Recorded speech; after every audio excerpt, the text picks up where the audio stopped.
नमस्कार दोस्तों। BPSC mains को ध्यान में रखते हुए पॉलिटी के अंतर्गत जितने भी इम्पोर्टेंट प्रश्न हैं उन सारे ही प्रश्नों को बारी बारी से कंप्लीट कराई जा रही है। आज इसी कड़ी में मोस्ट इम्पोर्टेंट प्रश्न है राज्यपाल से संबंधित, और बीपीएससी के लिए मोस्ट इम्पोर्टेंट प्रश्न मैं बार बार रिपीट कर रहा हूँ कि राज्यपाल से एक प्रश्न यहाँ पे पूछा ही जाता है। तो यहाँ पे देखिए प्रश्न को किस तरीके से बनाया गया है कि राज्यपाल की भूमिका सक्रिय राजनेता की बजाय एक समझदार, परामर्शदाता, मध्यस्थ और विवाचक की होती है। कहने का सेंस क्या है कि राज्यपाल एक सक्रिय राजनेता नहीं होता है, बल्कि एक समझदार, परामर्शदाता, मध्यस्थ और एक विवाचक, मतलब जो विवेचना करने वाला होता है। इस संदर्भ में भारत में राज्य की राजनीति में राज्यपाल की भूमिका का परीक्षण करना है। अब यहाँ पे जो भी बातें यहाँ पे कही जा रही है, क्या वो बिल्कुल सही है? ऊपर की बातें अगर सही नहीं है तो यहाँ पे कुछ एग्जाम्पल के माध्यम से आपको वर्तमान जो करेंट जो सिनारियो हो उसको ध्यान में रखते हुए कुछ एग्जाम्पल के माध्यम से आपको प्रूफ करने की अब यहाँ पे कोशिश करना चाहिए कि राज्यपाल में वर्तमान में बहुत सारे यहाँ पे प्रश्न खड़े हो रहे हैं। अब यहाँ पे वहीं आपको क्या करना है, परीक्षण करना है। उसके बाद से कुछ यहाँ पे कमिटियों का जो भी यहाँ पे रिकमेंडेशन है, जो उनकी अनुशंसाएँ हैं, उसको भी आप राज्यपाल के कार्यों के सुधार के लिए दर्शा सकते हैं। और फाइनली यहाँ पे हो जाएगा निष्कर्ष वाला पार्ट। तो सबसे पहले यहाँ पे परिचय में शुरुआत करना है आपको। राज्यपाल से संबंधित जो भी संविधान में इम्पोर्टेंट जो भी प्रोविजन है, भाग हो गया, आर्टिकल हो गया, सबका सब बताते हुए आपको शुरू करना है। उसके बाद जो क्वेश्चन का दूसरा पार्ट है, जो कि बॉडी पार्ट होगा, सक्रिय राजनेता की बजाय एक समझदार, परामर्शदाता और मध्यस्थ की भूमिका कैसे निभाता है। अब इसके अंतर्गत जो भी इम्पोर्टेंट यहाँ पे आर्टिकल है, या फिर मैं बार बार बोलता हूँ कि जो भी सुप्रीम कोर्ट का इम्पोर्टेंट जो वर्डिक्ट है उसे भी आप लोग शामिल जरूर करके चलिए। उसके बाद से कुछ ऐसे मुद्दे हैं जो राज्यपाल की संवैधानिक भूमिका को कमज़ोर करते हैं, और यही तो हमें परीक्षण करना है। कुछ एग्जाम्पल के माध्यम से आपको परीक्षण करना है, दिखाने की कोशिश करना है एग्जामिनर को कि देखिए यहाँ पे वर्तमान में राज्यपाल पे इस तरीके के प्रश्न चिन्ह लग रहे हैं। और फाइनली यहाँ पे विभिन्न आयोग द्वारा राज्यपाल की भूमिका को लेकर जो भी यहाँ पे सुझाव दिया गया है, जैसे कि पूंछी आयोग हो गया, सरकारी आयोग हो गया, तो यहाँ पे राजमन्नार समिति वगैरह का जो भी रिकमेंडेशन है उसके भी यहाँ पे चर्चा करना है। और फाइनली यहाँ पे हो जाएगा कंक्लूजन, अर्थात चेक एंड बैलेंस, निष्कर्ष राज्यपाल की भूमिका को लेके। अब यहाँ पे आज का जो प्रश्न है बहुत इंपॉर्टेंट है, और किस तरीके से इसका आंसर राइटिंग करेंगे यही मैं आज को आपको सिखाने वाला हूँ। तो बिल्कुल मेरे साथ बने रहिए, एक एक पार्ट पे हम लोग पूरा इसका डिटेल्स एनालिसिस करने का भी प्रयास करेंगे। अब सबसे पहले यहाँ पे बात करते हैं हम लोग परिचय, किस प्रकार से आपको अपना आंसर राइटिंग शुरू करना है। तो यहाँ पे चूँकि राज्यपाल से संबंधित बातें हैं, राज्यपाल से संबंधित बातें हैं, तो सबसे पहले यहाँ पे जहाँ जहाँ संविधान में चर्चा की गई है, जैसे कि संविधान के भाग 6 में, संविधान के भाग 6 में आर्टिकल 153 से लेके 167 के बीच पूरा का पूरा एक विस्तृत जो प्रावधान किया गया है वो राज्यपाल के बारे में यहाँ पे किया गया है। अब यहाँ पे जो राज्यपाल है पूरा का पूरा राज्य की कार्यपालिका के रूप में कार्य करता है, राज्य की कार्यपालिका के रूप में कार्य करता है। और जब भी राज्य की कार्यपालिका की बात आएगी तो इसमें सिर्फ अकेले यहाँ पे राज्यपाल ही शामिल नहीं होगा, बल्कि इसमें राज्यपाल के अलावा देखेंगे तो यहाँ पे चीफ मिनिस्टर हो जाएगा, मुख्यमंत्री हो जाएगा। इसके अलावा पूरा का पूरा जो मंत्री परिषद, ये भी यहाँ पे ध्यान रखिएगा राज्य की कार्यपालिका के रूप में, कार्यकारी के रूप में कार्य करती है। इसके अलावा राज्य का जो महाधिवक्ता होगा, राज्य का जो महाधिवक्ता होगा, ये सब यहाँ पे कार्यपालिका के ही यहाँ पे पार्ट होते हैं। अब इतना के बाद आपको दिखा देना है कि जो राज्यपाल है यहाँ पे राष्ट्रपति की तरह ये भी नाम मात्र का शासन करता है। राष्ट्रपति की तरह नाम मात्र का शासन करता है, और यह संवैधानिक प्रमुख के साथ साथ कार्यकारी प्रमुख भी होता है। संवैधानिक या कार्यकारी प्रमुख। अब यहाँ पे आपको बताने की कोशिश करना है, चूँकि प्रश्न का नेचर इसी तरफ जा रहा है यहाँ पे कि उस पर बहुत सारा आरोप लगता है। तो यहाँ पे आप बता सकते हैं कि कई सारे मामलों में माना जाता है कि जो राज्यपाल है केंद्र सरकार के एजेंट के रूप में कार्य करता है, केंद्र सरकार के एजेंट के रूप में यहाँ पे कार्य करता है। एजेंट के रूप में कार्य करता है, चूँकि केंद्र सरकार के द्वारा ही इसको यहाँ पे मनोनीत किया जाता है। मनोनीत किया जाता है और फिर राष्ट्रपति के द्वारा इसकी यहाँ पे नियुक्ति की जाएगी। लेकिन यहाँ पे ध्यान रखना है 1979 का मामला, 1979 का मामला जिसमें सुप्रीम कोर्ट के द्वारा यहाँ पे बोला गया, सुप्रीम कोर्ट के द्वारा यहाँ पे बोला गया कि राज्यपाल का जो पद है यहाँ पे केंद्र सरकार के अधीन नहीं है। ध्यान रखिएगा, क्या बोला कि जो राज्यपाल का जो पद है, राज्यपाल का जो पद है यह केंद्र सरकार के बिल्कुल ही यहाँ पे अधीन नहीं है। राज्यपाल का पद एक संवैधानिक पद है। ध्यान रखिएगा, एक संवैधानिक पद के रूप में यहाँ पे मौजूद है। और इसे में यहाँ पे अंबेडकर की भी यहाँ पे चर्चा कर सकते हैं। राज्यपाल को लेके अंबेडकर के द्वारा भी यहाँ पे कहा गया था कि राज्यपाल का जो कर्तव्य है, दो कर्तव्यों को यहाँ पे अंबेडकर के द्वारा बतलाया गया था। पहला तो था यहाँ पे कि जो भी मंत्री परिषद होते हैं, मंत्री परिषद जो होते हैं सब यहाँ पे राज्यपाल के प्रसाद पर्यंत यहाँ पे बने रहते हैं, प्रसाद पर्यंत बने रहते हैं।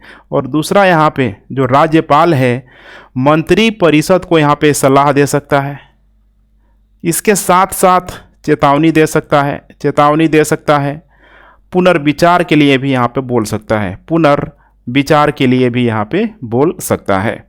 हालांकि यहाँ पे कुछ और चीज़ों को आपको यहाँ पे दिखा देना है कि प्रत्येक राज्य में, ध्यान रखिएगा, शुरुआत में कुछ मामला इससे ही था कि प्रत्येक जो राज्य में सिर्फ और सिर्फ एक राज्यपाल होगा, एक राज्यपाल होगा, यहाँ पे एक राज्यपाल होगा। लेकिन जल्दी ही यहाँ पे आज़ादी के बाद से 7वां संविधान संशोधन लाया गया, 7वां कॉन्स्टिट्यूशनल अमेंडमेंट लाया गया 1956 में। और इसमें बताया गया कि दो या दो से अधिक राज्यों में एक ही राज्यपाल अपने कर्तव्यों का निर्वहन करेगा। तो पूरा का पूरा इंट्रोडक्शन में आपने सारी चीज़ों को ऐसे आपको बता देना है। अब उसके बाद से आइए हम लोग यहाँ पे नेक्स्ट यहाँ पे बात करते हैं एक सक्रिय राजनेता की बजाय, ध्यान से देखते चलिए, एक सक्रिय राजनेता की बजाय एक समझदार परामर्शदाता और मध्यस्थ की भूमिका किस तरीके से यहाँ पे निभाता है। तो सबसे पहले हम लोग देख लेते हैं एक समझदार, एक कुशल सलाहकार के रूप में। तो चलिए सबसे पहले बात करते हैं एक कुशल सलाहकार के रूप में किस प्रकार से यह भूमिका निभाता है। तो सबसे पहले यहाँ पे देखेंगे तो यह मुख्यमंत्री से राज्य मामलों में प्रशासन और कानून निर्माण संबंधी प्रस्ताव के संबंध में यह जानकारी या फिर यहाँ पे सलाह मांग सकता है। तो यह क्या कर सकता है, मुख्यमंत्री से, चीफ मिनिस्टर से, ध्यान से एक एक लाइन आप लोग देखते चलिए, चीफ मिनिस्टर से, चाहे वो प्रशासन का मामला हो या फिर वो कानून निर्माण संबंधी मामला हो, इस मामले में वो प्रस्ताव के संबंध में या तो जानकारी मांग सकता है या फिर यहाँ पे सलाह भी मांग सकता है। किससे मांगेगा, तो यह मुख्यमंत्री से मांगेगा। इसके अलावा जो भी देखिए यहाँ पे राज्य का जितना भी यहाँ पे औपचारिक कार्य होता है, पूरा का पूरा यह राज्यपाल के नाम पे यहाँ पे होता है, गवर्नर के राज्यपाल के नाम पे ही यहाँ पे किया जाता है। और जब राज्यपाल के नाम में यहाँ पे किया जाएगा तो देखिए राज्यपाल इसमें बहुत ही यहाँ पे कुछ मामलों में देखेंगे तो कॉन्शस एक्टिव होते हुए भी दिखाई देगा, जैसे कि इस संबंध में वो यहाँ पे नियम बना सकता है। इसके अलावा जो भी यहाँ पे आदेश इन द सेंस कि जो भी यहाँ पे कार्य है उस कार्य का निष्पादन कैसे किया जाएगा, या फिर इसके लिए वो प्रपत्र प्रमाणित भी कर सकता है। इसके अलावा देखेंगे तो राष्ट्रपति शासन, ध्यान रखिएगा, राष्ट्रपति शासन भी लगा सकता है। हालांकि इसके लिए कई बार, ठीक है, राष्ट्रपति से यह सलाह मांगता है, लेकिन बहुत सारे मामलों में ऐसा हमने देखा भी नहीं है, ठीक है। तो यहाँ पे आपको ध्यान रखना है राष्ट्रपति शासन कब लगेगा, किसी भी राज्य में यहाँ पे संवैधानिक विफलता होगी, किसी भी राज्य में यहाँ पे संवैधानिक विफलता के मामले में राष्ट्रपति, ध्यान रखिएगा, राज्यपाल के द्वारा यहाँ पे राष्ट्रपति शासन यहाँ पे लगाया जा सकता है। हालांकि मैंने बताया अभी आपको किस में राष्ट्रपति से सलाह लेगा और फिर राष्ट्रपति की अनुशंसा पे, ध्यान रखिएगा, राष्ट्रपति शासन लगाने का प्रावधान है। इस प्रकार देखेंगे तो यहाँ पे राज्यपाल जो है राष्ट्रपति के एजेंट के रूप में कार्य करते नजर आएगा। अभी हमने देखा केंद्र सरकार के एजेंट, और यहाँ पे क्या हो गया, राष्ट्रपति के एजेंट के रूप में कार्य करते हुए नजर आएगा, क्योंकि बहुत सारी जो राष्ट्रपति शासन लगने के बाद जो कार्यकारी जो शक्तियाँ होती है वो यहाँ पे राज्यपाल के हाथों में यहाँ पे आ जाती है। ठीक है, तो इसे भी आप लोग ध्यान में जरूर रखेंगे।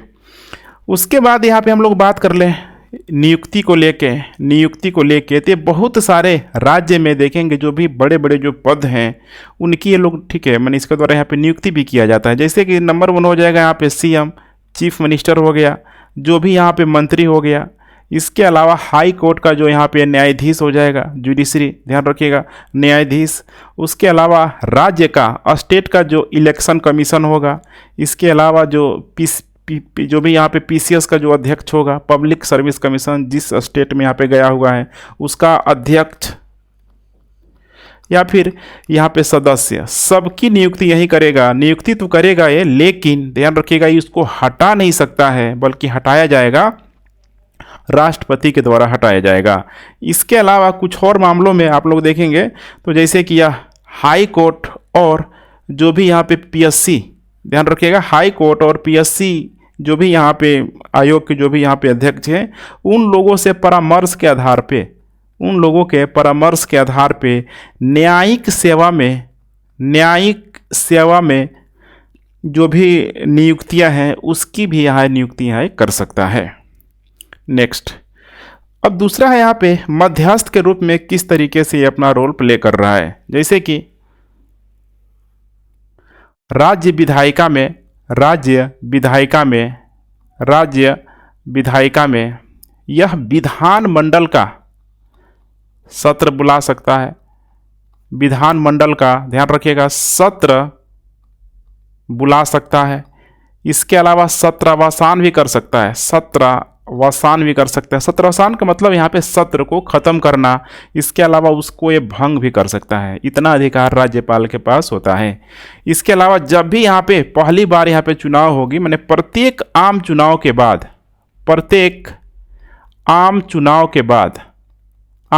के बाद यह सदन को पहली बार संबोधित भी करेगा और यहाँ पे प्रत्येक नए साल में जब भी नया साल लगेगा उस समय भी ये सदन को संबोधन करेगा। ठीक है, पहला सत्र जो होता है उसको ये संबोधन करेगा। इसके अलावा जो भी यहाँ पे विधायिका में लंबित मामला है,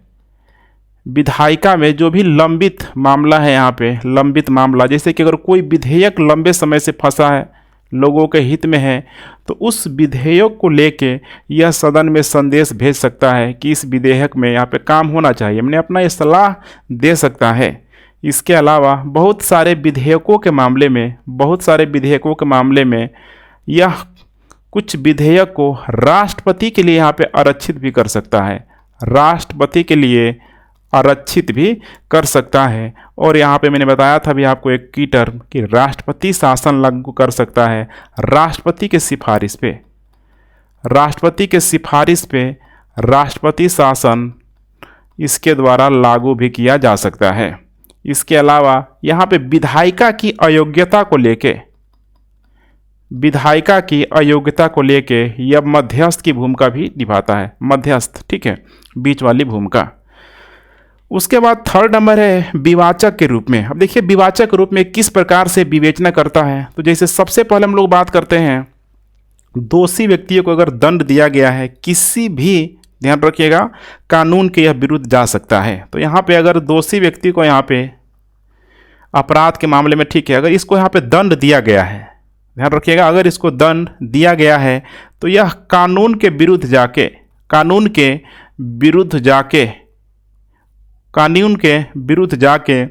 इसको यहाँ पे क्या क्या कर सकता है, इस व्यक्ति को, इसके दंड को यहाँ पे क्षमा कर सकता है, दंड विराम लगा सकता है, दंड को स्थगित कर सकता है, या फिर इसके अलावा दंड को परिहार भी बोला जाता है, इसको परिहार कर सकता है, इसका निलंबन कर सकता है, इसका निलंबन कर सकता है, ध्यान रखिएगा। लेकिन एक चीज़ ये नहीं करेगा, जनरली आपको आता भी होगा कि अगर यहाँ पे फांसी की सज़ा अगर इसको सुनाया गया है, इस दोषी व्यक्ति को, अपराधी व्यक्ति को, तो फांसी की सज़ा को ये माफ़ नहीं कर सकता है, क्योंकि इसका माफ़ करने का जो अधिकार है वो सिर्फ और सिर्फ यहाँ पे राष्ट्रपति को है। ध्यान रखिएगा, मैं केवल शब्द का यूज कर रहा हूँ।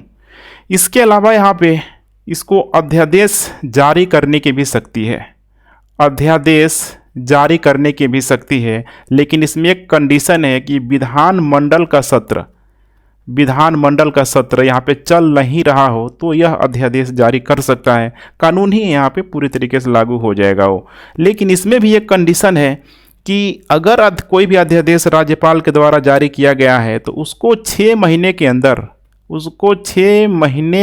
अंदर विधानमंडल से स्वीकृति लेनी पड़ेगी, विधान मंडल से स्वीकृति यहाँ पे लेने पड़ेगी। हालांकि ये ऐसा अध्यादेश होगा जिसे जब चाहे तब यहाँ पे इस अध्यादेश को राज्यपाल के द्वारा वापस भी ले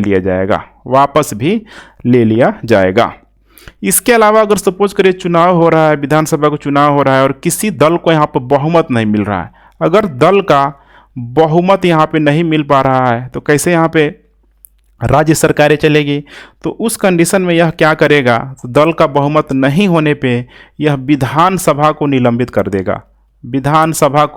निलंबित कर देगा, इसके अलावा सपोज करिए, ठीक है, कि हो सकता है कि कोई अपने बहुमत को पूरी तरीके से साबित नहीं कर पा रहा है, गठबंधन का सरकार में ऐसा होता है, बहुत सारी पार्टी, ठीक है, टूटती है, जुटती है, तो वैसे मामलों में यह क्या कर सकता है, अविश्वास प्रस्ताव यहाँ पे लाने का भी, ठीक है, ध्यान रखिएगा, अविश्वास प्रस्ताव लाने का भी यह आह्वान कर सकता है, ठीक है, नो कॉन्फिडेंस मोशन भी जिसे बोला जाता है। खासकर ये वैसे मामलों में होता है जब किसी भी सरकार के खिलाफ राज्य की जो भी यहाँ पे नागरिक है, ठीक है, माने जो लोग हैं यहाँ पे, वे उससे नाराज चलते हैं, ठीक है, उनके खिलाफ वो विश्वास पाने के लिए उसको ध्यान रखिएगा, ठीक है, मतलब उसको ये सब करना पड़ता है। तो अविश्वास प्रस्ताव ये लागू होते ही पूरी तरीके से, ठीक है, देखेंगे तो फिर दूसरे पार्टी को यहाँ पे मौका दिया जाएगा कि तुम मतलब यहाँ पे सरकार बना के दिखाओ। बहुत सारे मामलों में यहाँ पे चुनाव की घोषणा भी कर दी जाती है।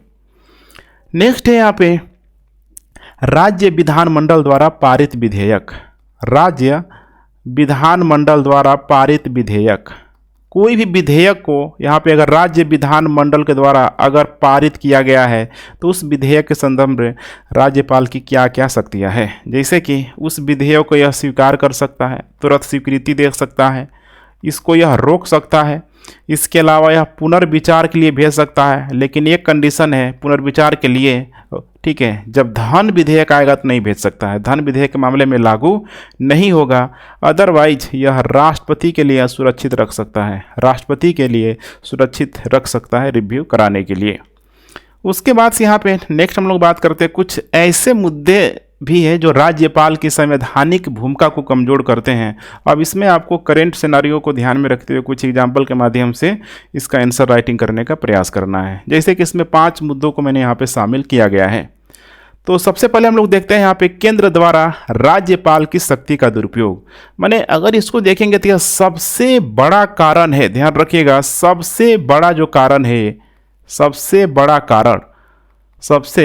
कारण, और इस कारण का भी जो कारण है राज्यपाल की नियुक्ति का, राज्यपाल की नियुक्ति की प्रक्रिया, क्योंकि बहुत ही यहाँ पे देखा जाए, ठीक है, राज्यपाल की नियुक्ति की प्रक्रिया को लेके तो इसमें सीधे सीधे यहाँ पे बोला गया है कि केंद्र सरकार के द्वारा जो भी यहाँ पे सेंट्रल गवर्नमेंट है, केंद्र सरकार के द्वारा यहाँ पे उसको मनोनीत किया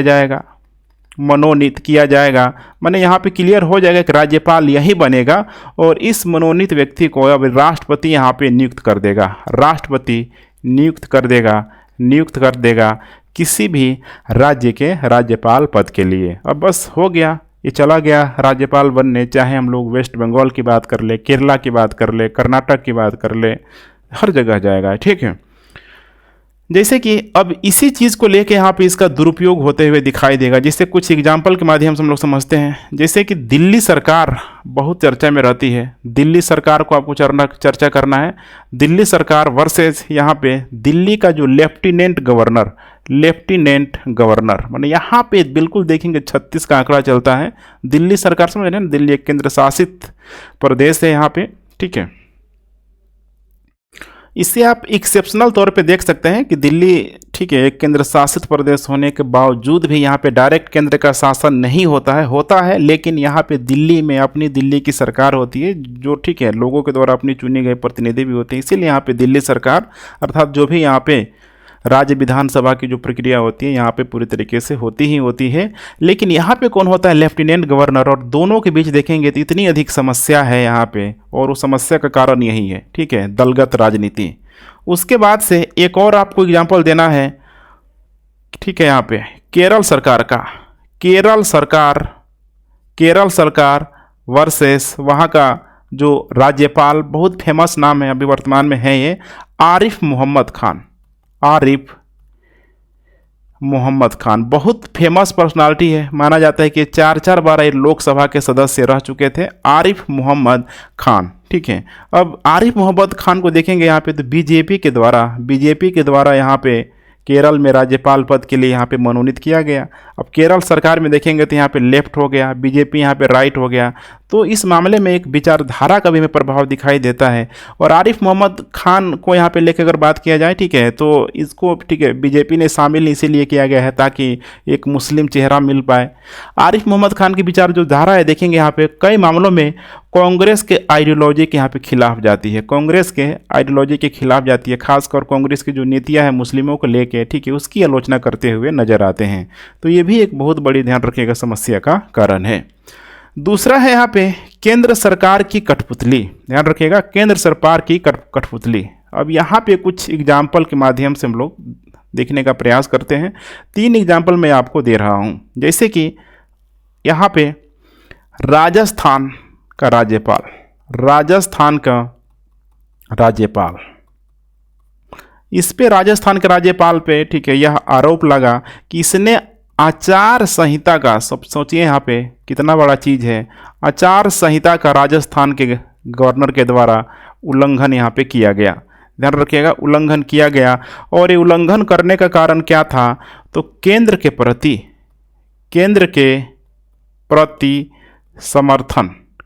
प्रति समर्थन, चूँकि राजस्थान में देखेंगे, ठीक है, तो अभी तो कांग्रेस की शासन है और जो केंद्र में है वो यहाँ पे बीजेपी की शासन है, एनडीए की शासन है। तो यहाँ पे देखेंगे तो भी यहाँ पे राज्यपाल एक पक्ष की तरफ यहाँ पे झुकते हुए दिखाई दे रहा है, अर्थात यह गैर पक्षपात भावना के यहाँ पे पूरी तरीके से खिलाफ है।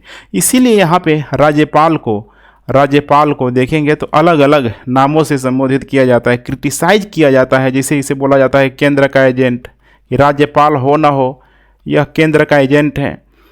राज्यपाल बिल्कुल ही यहाँ पे कठपुतली है, बोला जाता है ना, भारत का जो राष्ट्रपति है कठपुतली है यहाँ पे, ठीक है, वैसे राज्यपाल को लेके भी यहाँ पे बोला जाता है रबड़ स्टाम्प है, रबड़ की मुहर है राज्यपाल। तो कारण यही है, ठीक है, बहुत सारा जो निगेटिव जो टर्म है, नकारात्मक शब्दों का राज्यपाल के लिए यहाँ पे प्रयोग किया जाता है।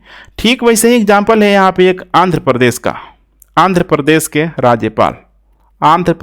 राज्यपाल और वर्सेस वहाँ की जो, ठीक है, गवर्नमेंट है, एन टी रामाराव बोला जाता है, MT रामाराव, बहुत ही फेमस पार्टी है वहाँ की आंध्र प्रदेश की, ठीक है। इसके अलावा गोवा के राज्यपाल के द्वारा विल्फ्रेड डिसूजा के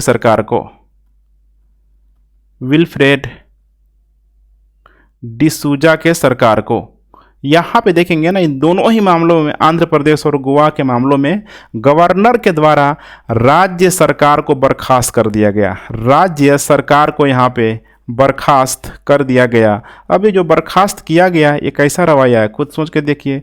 ये पक्षपातपूर्ण रवैया होते हुए आपको दिखाई देगा, जो हर तरीके से संविधान के खिलाफ है, संवैधानिक भावनाओं को खिलाफ है, जिसके वजह से क्रिटिसाइज किया जाता है। उसके बाद थर्ड नंबर है यहाँ पे विशिष्ट दल के प्रति राज्यपाल की पक्षपातपूर्ण विचारधारा। अब यहाँ पे विशिष्ट दल का यहाँ पे मतलब क्या है, यहाँ पे समझ रहे हैं ना, यहाँ पे कि कोई पार्टिकुलर एक ऐसा जो व्यक्ति है जिसको राज्यपाल के लिए मनोनीत किया जा रहा है केंद्र सरकार के द्वारा, जो उसकी विचारधाराओं से पूरी तरीके से मैच कर रहा है। तो इसमें जो सबसे बड़ा रोल होता है यहाँ पे केंद्र सरकार का, और केंद्र सरकार भी अपने ही विचारधाराओं के अकॉर्डिंग, ठीक है, वो व्यक्तियों को चुनाव करती है। जैसे कि यहाँ पे कोई भी राजनेता हो गया, राजनेता के साथ साथ ध्यान रखिएगा, राजनेता के साथ साथ कोई भी यहाँ पे अधिकारी हो गया, बड़ा बड़ा जो अधिकारी लोग होता है, देखते होंगे जो रिटायर आईएएस अधिकारी, आईपीएस अधिकारी, वैसे लोगों को यहाँ पे सेलेक्टेड किया जाता है। क्यों? ताकि इनकी जो विचारधारा है बिल्कुल ही उनकी विचारधारा से मैच करे। अब ये जब विचारधारा मैच करेगी तो अब यहाँ पे संविधान की भावना तो पूरी तरीके से ख़त्म हो जाएगी। यहाँ पे निष्पक्षता की भावना यहाँ पे ख़त्म हो जाएगी, निष्पक्षता की भावना ख़त्म हो जाएगी, और फिर से वही समस्या आएगी।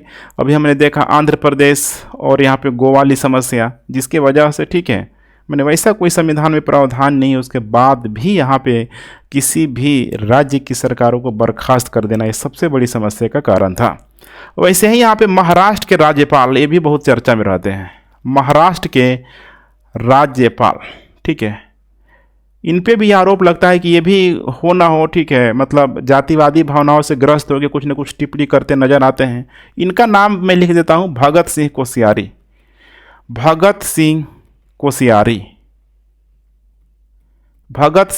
कोश्यारी, ठीक है।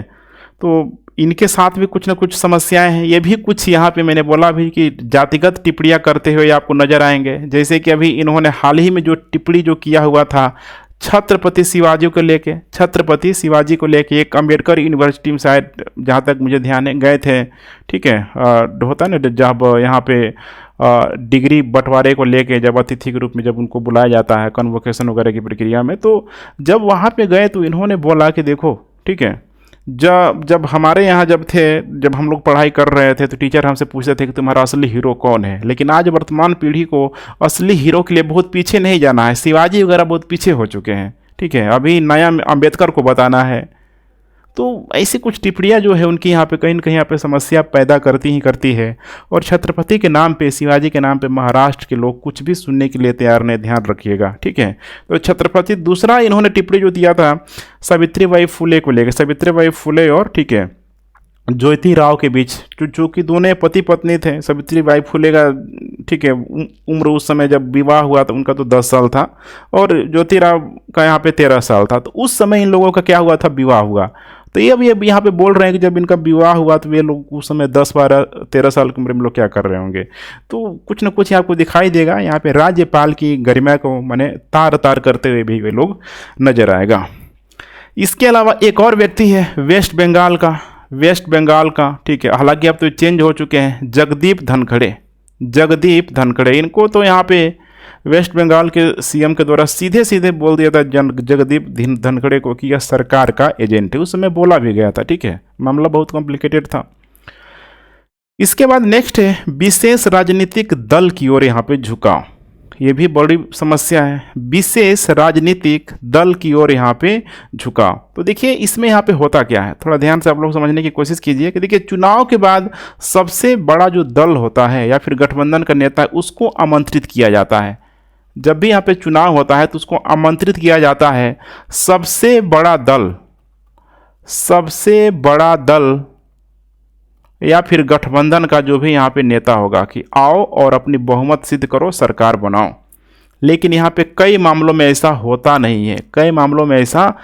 नहीं है, राज्यपाल को इतना, ठीक है, विवेकाधीन शक्तियाँ प्राप्त नहीं है, लेकिन वो यहाँ पे ऐसा विवेकाधीन जो शक्तियों को यहाँ पे लगाने का प्रयास करता है केंद्र सरकार के, ठीक है, या किसी खास राजनीतिक दल की ओर झुकाव होने की वजह से। जैसे कि यहाँ पे एक एग्जाम्पल है राजस्थान का सरकार बनाने के लिए यहाँ पे राज्यपाल, ध्यान रखिएगा, विवेकाधीन शक्तियों का यहाँ पे प्रयोग यहाँ पे करता है और विशेष राजनीतिक दल के पक्ष में यहाँ पे दुरुपयोग भी करता है। राजस्थान ले लीजिए, या फिर इसका सबसे बड़ा एग्जाम्पल हो जाएगा महाराष्ट्र में भी हमने देखा था किस तरीके से बीच में वहाँ पे भी पॉलिटिकल ड्रामा लंबे समय तक चला, ठीक है। तो ये भी समस्या है। इसका कुछ और भी यहाँ पे उदाहरण की हम लोग बात करें, कुछ और उदाहरण की बात करें तो जैसे कि कर्नाटक हो गया, 3 स्टेट का मैं नाम लिख रहा हूँ, कर्नाटक, इसके अलावा पश्चिम बंगाल, और एक मैं यहाँ पे घटना का जिक्र कर रहा हूँ, ठीक है, राजीव गांधी हत्याकांड के, राजीव गांधी हत्याकांड की। ये भी बड़ा इंटरेस्टिंग किस्सा है, किस्सा नहीं है, ठीक है, वो तो त्रासदी ही था, लेकिन देखेंगे क्या क्या यहाँ पे हुआ है।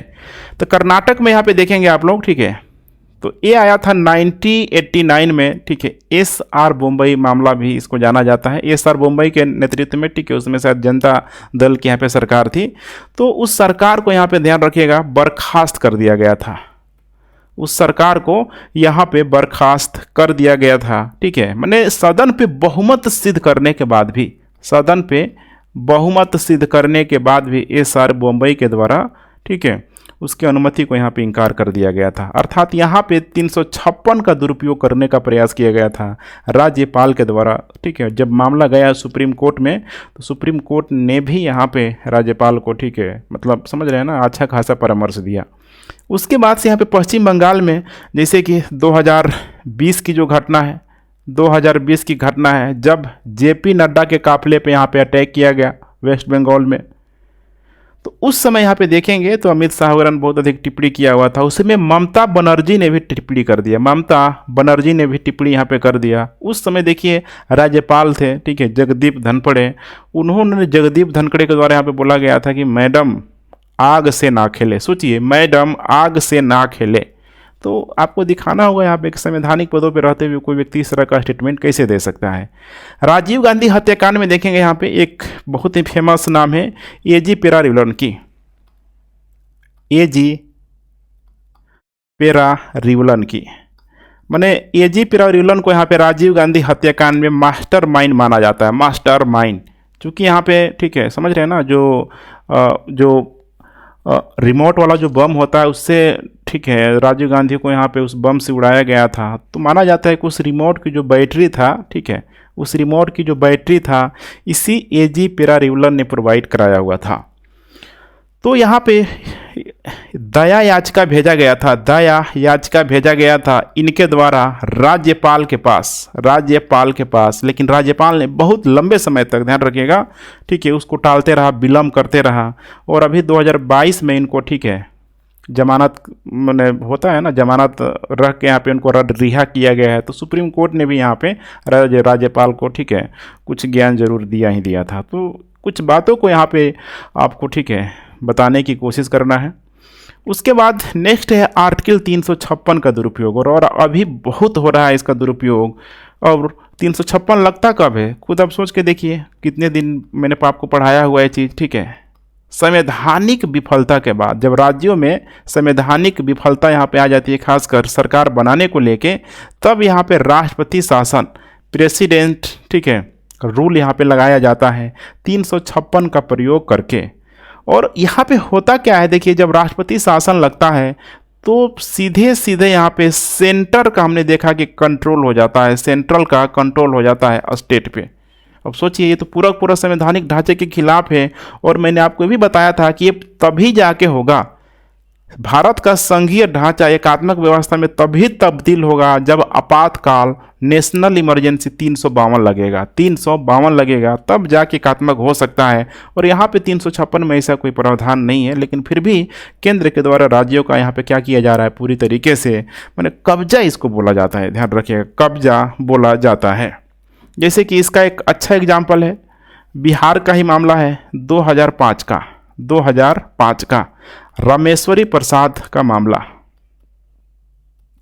रामेश्वरी प्रसाद का मामला, ठीक है।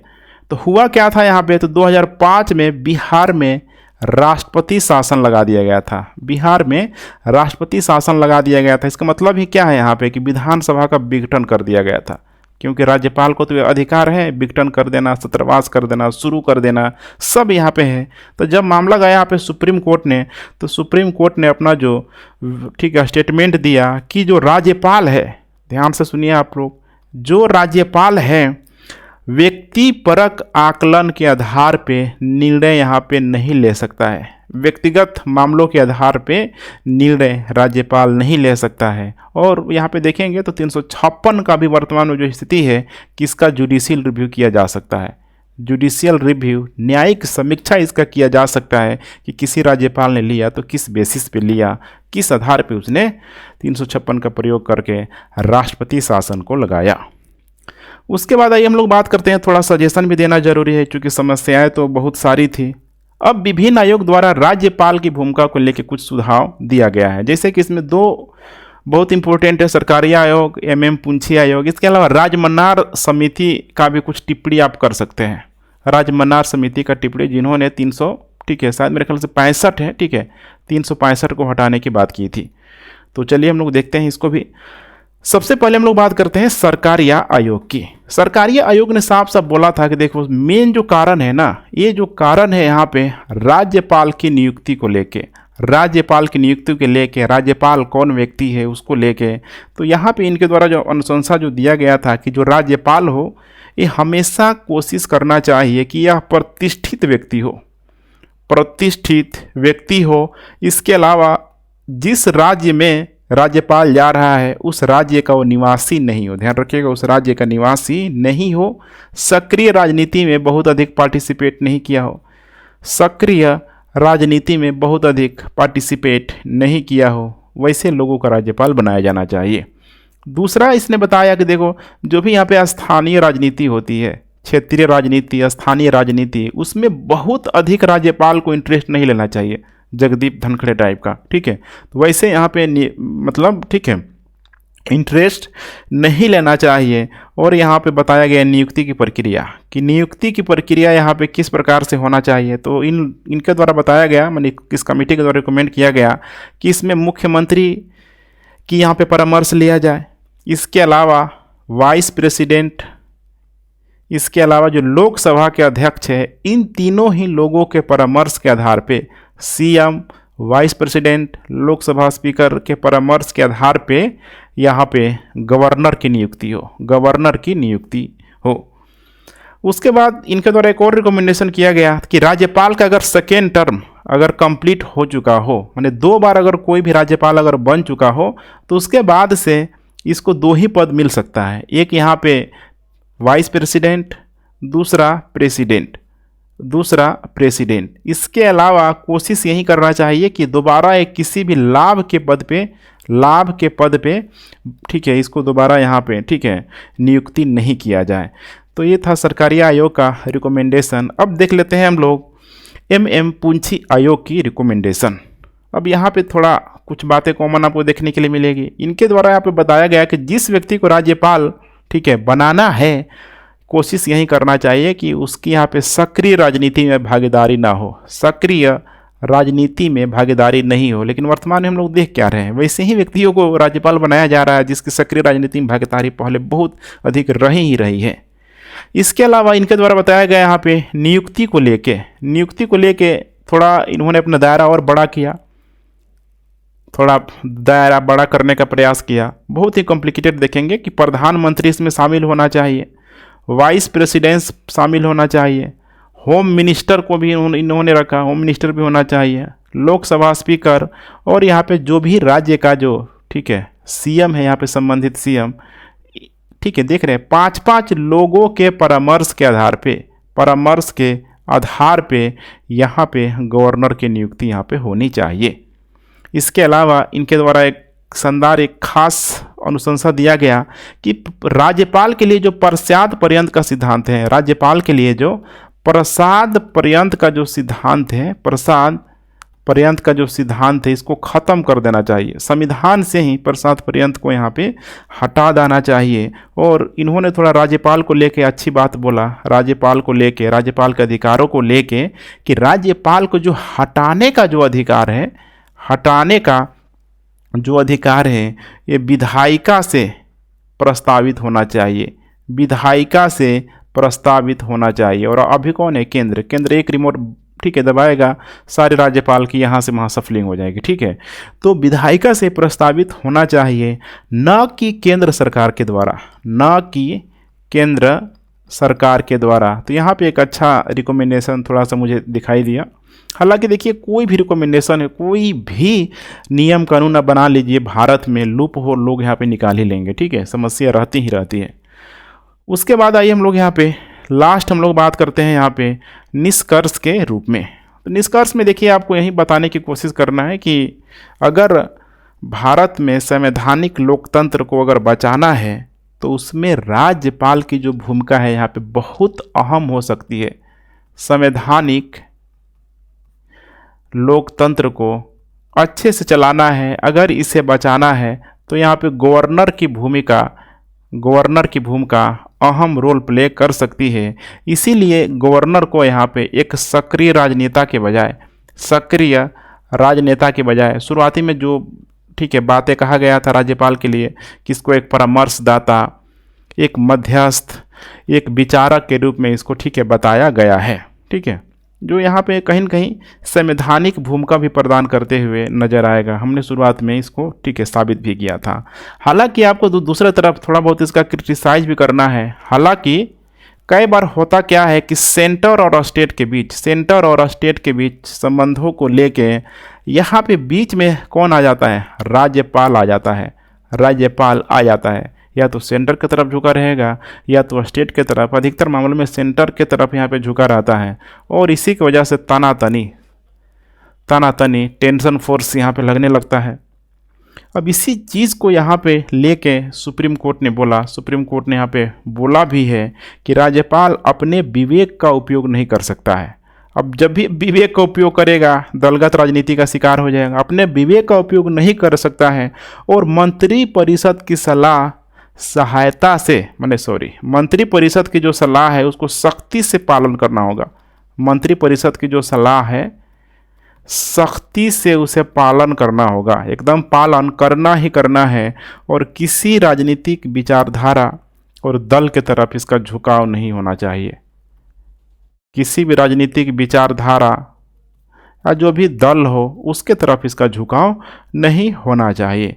हालांकि यहाँ पे आप लोग यहाँ पे सुझाव के तौर पे यहाँ पे दे सकते हैं कि देखिए यहाँ पे लोकतंत्र यहाँ पे होता क्या है। लोकतंत्र का मतलब कि लोगों के द्वारा चुने गए प्रतिनिधि, तो इसीलिए राज्यपाल की जो जिम्मेदारी होना चाहिए चुने गए प्रतिनिधियों के लिए यहाँ पे होना चाहिए। जो भी MP है या फिर MLA है, इनके खिलाफ राज्यपाल की यहाँ पे जो भी ठीक है अकाउंटेबिलिटी, जवाबदेही, जिम्मेदारी सब इन लोगों के यहाँ पे खिलाफ यहाँ पे होना चाहिए, इनके लिए यहाँ पे होना चाहिए, ठीक है।